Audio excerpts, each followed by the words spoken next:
This is the Brave Ideas Podcast, brought to you by Aqua. Welcome to episode 13 of the Brave Ideas Podcast, the show that is all about bringing to light fresh perspectives from the worlds of digital and marketing.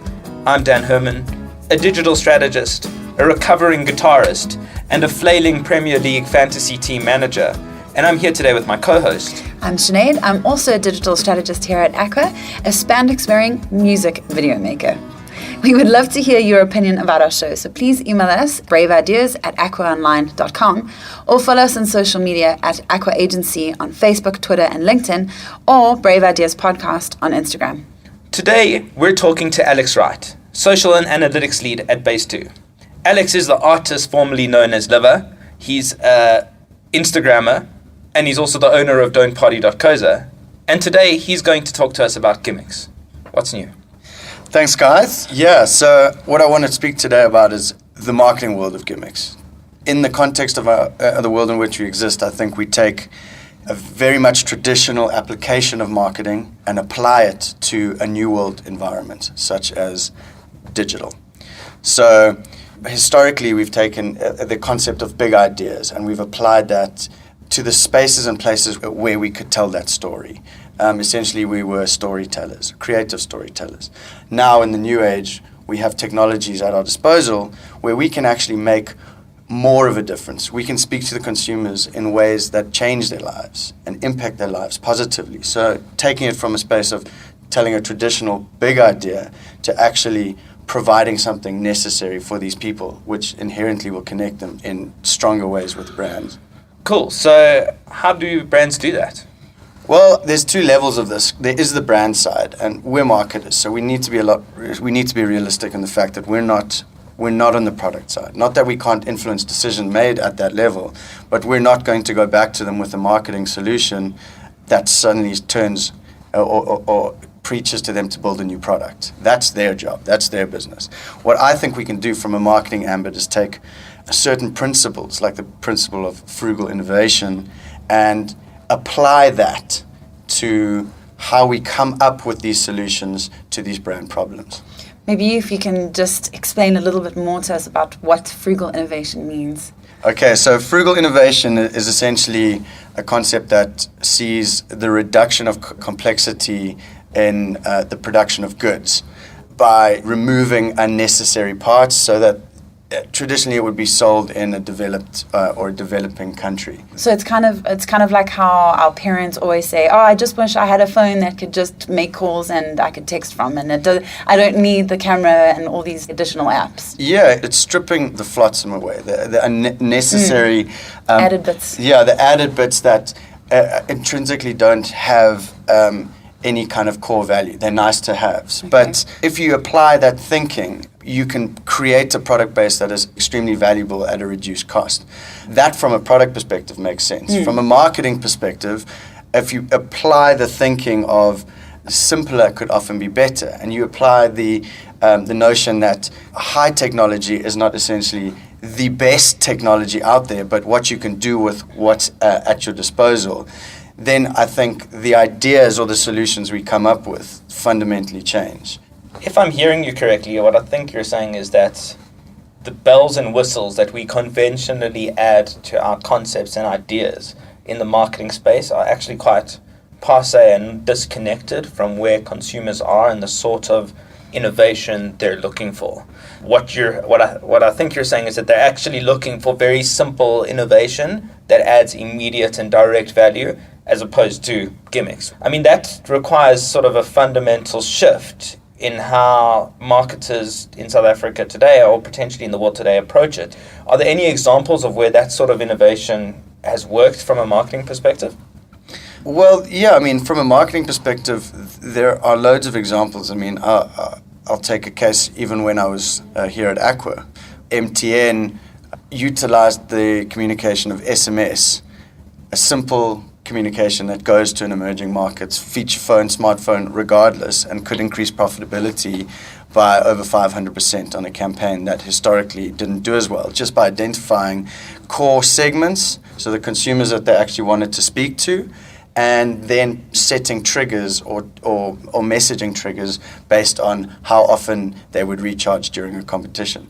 What I'm getting at here is there's a business value to that. There's the fact that they're going to make money, and the competition was based on the fact that you had to recharge to enter the competition. By understanding who these people were, how often they recharged, you could then start deriving messages that make sense to them, that drove them to recharge and essentially brought more value to the business. What's great about something like that, or the application of that, is we've taken a simple technology that everyone has. It doesn't need to be thrown into a think tank to come up with a massive campaign to drive people to recharge. It just utilize the technologies that they have, understood fundamentally who the people we're talking to are, and then defined ways we could message them in the most meaningful way to drive the result that we actually wanted, that benefited the business. I find that the problem that we get caught up in is that sometimes we have those solutions, but we're almost too ashamed to go to clients and present it because it's quite unsexy. But it is like in the case of the MTN thing, it just worked because it made sense, because it is the right technology in the right hands. But and maybe that is a problem. I don't know what you guys think, that technology, and with digital specifically, there are all these capabilities and it's exciting technology and it can be all flashy, but sometimes maybe that drives the solution a little bit more than what the customer actually needs. Yeah, I totally agree with you, and I think that the sexiness of advertising is an important consideration. But actually what I think is really interesting about what Alex is saying is they're actually moving away from marketing as marketing to marketing as a service. Yeah. And as a service that talks directly to people's needs and wants on a daily basis. So like Uber is a great example for me of a very simple innovation, a very simple idea around e-hailing that is potentially becoming bastardized by gimmicks and marketing. And it's what's interesting is actually like we start from these really frugal points of purity, and it actually turns into snowballs into exactly what we're not trying to do. Like, why is Uber, for example, entering the Lurie Awards when actually what they're amazing at is creating a very simple, innovative service to people's mobile devices that works? So what do you think? Well, yeah, I mean, there's a couple of points for me. And I mean, I think that the fundamental use of Uber, it's one of those technologies that changes the term for taxiing. You don't catch a taxi, you get an Uber. It's something that's so useful that the way you describe the function of it actually becomes the name of the brand and the business. That to me is a business that makes absolute sense. It works. It works. It's simple and it's easy, but on the back of it, I think because it's so functional, because it's so good, you can do gimmicky marketing. So you can use it for whatever you want now. So for me, Uber's a perfect example of they can do cool stuff. They can get a McLaren to pick you up, and then they can also give flu shots around the country or collect donations and give them to charity. They can do that. That's their marketing. So most often it's the other way around. The products themselves, we don't know what the fundamental value there is for the consumer, and we sometimes don't know if the brand or the business itself understands it. Take banking, for example. Every bank has pretty much the same offering. A bank is a bank. A bank is a bank is a bank. They have 6 different types of cards you can get and different interest rates and investment portfolios and blah, blah, blah. To the modern consumer or the marketer, it's how do I communicate that in a way that's effective?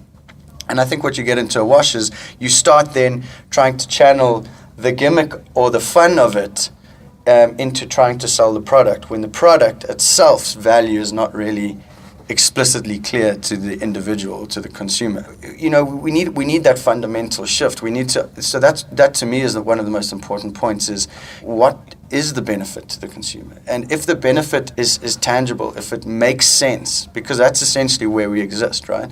The product cannot be sold on the basis that I believe in a brand because it's happy clappy and it gives me a good feeling. More dentists recommend cocaine than other dentists. It doesn't exist in that world. But if the product makes sense, I think, and who you're trying to talk to, intrinsically the brand can become something and the marketing can become something bigger than that. So, Alex, I wanted to ask you your background in analytics and social media.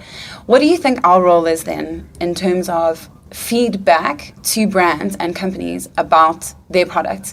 Because I think for me, I even find that quite frustrating. I feel like we're often more on the foreground of what customers want from their products than the brands that we then have to feed back to, like the clients that we feed back to. Maybe we know a little bit more about, or you want to make recommendations in terms of the product, but you feel like, oh, we're just the marketing team. I think fundamentally brands and products should have an open ear, especially with the technology and the tools that we have at our disposal to understand and to how consumers actually feel about your products. That should inherently filter back into a product development life cycle. You know, that to me is a perfect example of why do we have to go into a room to sell, kind of listening to organic conversation about your brand. It's invaluable to understand how people are naturally using your product without stimulus to try and get them to respond positively. It's like the example of you can win something, say a competition, versus here's a product. Is it beneficial? Go out, and then we want to hear back from you in a while. Yeah, exactly. Like you use the product and determine its success. Filtering that back into a product team, that to me comes as in a modern marketing environment. This is what we should be doing. Yeah, exactly. We should not always. So to the beginning of this, the gimmick of it is we always go to this creative story to tell. And where that works, and it does work, but essentially what we start missing out is all the opportunities we have to understand the business better, understand how people perceive the product, understand the people themselves. There's a value chain there. There's a conversational journey that we kind of skip because we understand almost how to market, because that's how marketing's been done. What's interesting for me is that it's about coming from a space of frugal innovation, as opposed to trying to back engineer your products and your organization to make it seem like you're this digitally transformed business when actually you're not. And that's where I think we get stuck within this traditional mindset, is that companies that have formed products in a very traditional sort of old school way and haven't come to terms with a very changing world that is all about simple services and innovations that the consumers need, generally struggle to now establish and re-engineer that value. So it's the taxi company, the meter taxi versus the Uber. Like, they've now either got to adapt or die. And it's a really tough situation that a lot of companies find themselves in. I guess that what I'm saying is that, or what I'd like to ask, how would a business now go about, take an MTN, take a large institution, how would they now go about moving past the gimmicks and becoming a more innovative brand? Well, I mean, the MTNs and the Vodacoms and all these service providers, they're essentially set up to not need marketing, right? Because their services are invaluable. Communication should be, a basic and fundamental human right. So they're selling something that people want and they know it. I think where they get confused is... A more than one need. Need. It's an absolute need. I mean, what would we do without cell phones or communication or technology that allows us to connect with people and information? We'd be nowhere. Yeah. I think if you sat on a desert island for a year just getting a tan and then you came back into this environment, you'd be lost because the progression is crazy. It's so fast. So they're essentially selling something that people need. I mean, those businesses have identified opportunities internationally, whether it's mobile money. That's a service that people need and can fundamentally change how they exchange currency. It's also something that they need. They worked out that in order for them to supply the consumer with something that's valuable, they can just utilize simple technology to do so. They're building business off the back of the fact that they've identified opportunity through understanding the consumer and their need. Locally, I mean, 0 rating Wikipedia was a great start. So how do you progress from there? I like to take it back, and I always think that if you've got something like an MTN, if you've got a service provider. I was listening to the Money Show on 702 the other day, and they said when MTN and Vodacom started, they basically projected that 100,000 units or cell phones would be sold at max in South Africa. Now we're sitting at 120% saturation. It's ridiculous. They've got the service that people need. I think it's more adapting to move away from the gimmick and realize that their product is valuable and how to enhance that offering. So even take it to something that would be more affinity driving. A Red Bull, for example. Everyone uses Red Bull as an example. Everyone. Any boardroom you go into, any conversation, etc., etc. Red Bull have openly published how they create content. Everyone thinks that Red Bull started or its foundations on the fact that they do great content. I seem to disagree. I seem to think that they identified the niche and the consumer, and they identified their desire to express themselves through these far out sports, these sports that weren't traditionally accepted, and they saw that gap. They then allowed their product to fund these events, these games, these lifestyle choices that these consumers were making, and from that came the content, because these were extreme sports. From that came the interest, and they've just got on a cycle when their business model is, yes, selling energy drink, but if you look at Red Bull globally, they have a global footprint for owning an extreme sport space. Yeah. From everything, from people flying through triangles to flipping around union buildings. They've owned that. That's a business. That's not marketing. So back to the point of what do these businesses do? I think they identify their strengths in their products, and we should do that too. Identify that maybe the consumers who they're trying to sell to are right and wrong, but maybe let's look at what their actual need is.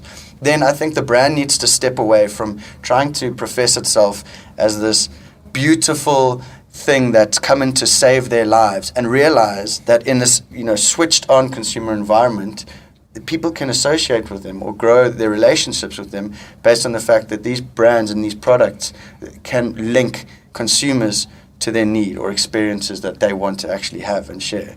That's the fundamental shift, is taking the brand from being, I am your everything, to being, how can I help you?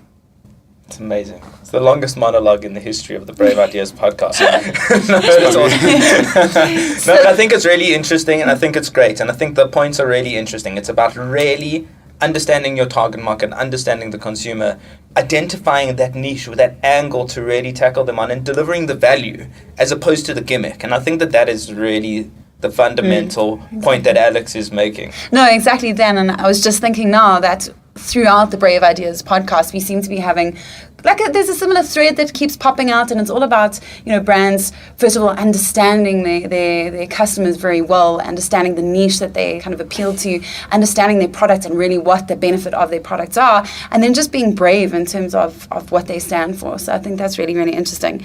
Alex, if people want to find out a little bit more about this topic or find out a little bit more about you, what do they need to do?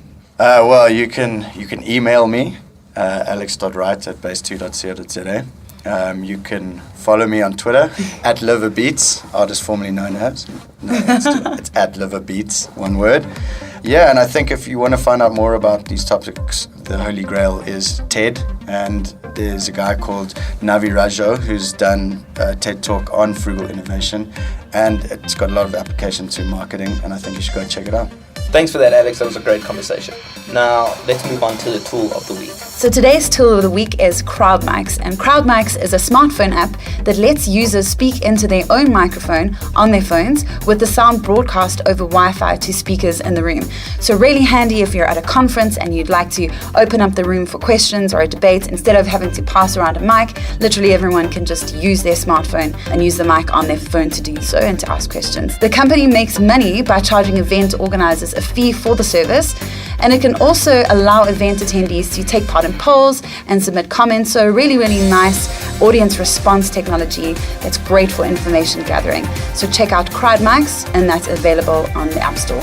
Thanks, Sinead, and thank you for listening to the Brave Ideas podcast. If you liked what you heard, please subscribe on iTunes or Stitcher, and while you're there, give us a rating and a review. You can also visit aquagrp.libsyn.com for the complete library of episodes. If you want to keep in touch with me, Dan, you can follow me at elhermo, ELHERMO, on Twitter, and elhermo23, ELHERMO23, on Snapchat and Instagram. And you can follow Sinead. And you can follow me at Feeling Disco on Twitter and Instagram. And remember, that's Feeling Disco with a K. A special thank you to Alex Wright, our special guest. Thanks to Matthew Klawansky for music and production. Thanks to Eras Khos and his team for the art direction. And thank you to JP Singh for managing our social media. That brings us to the end of the show, and we leave you with one final thought. There are no original ideas, only original people.